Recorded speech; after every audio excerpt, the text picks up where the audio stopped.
สบายดีสบายดีสบายดีเอฟซี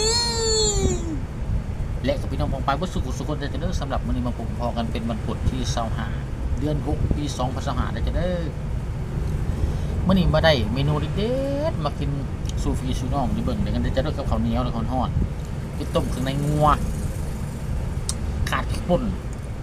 บุ้ยขี้ป่นเลยว่าจะเป็นใส่เป็นม่ามเป็นตับโอ้เต็มเลยเต็มคาราเบลเลยมาลงมือกันก็ใส่พักอีเลิศเรือใบชะพูนั่นเอง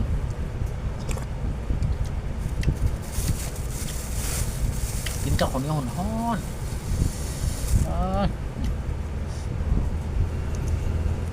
อุ้ยคือคน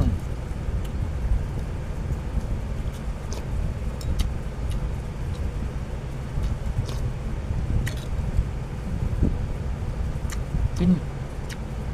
หมกพริก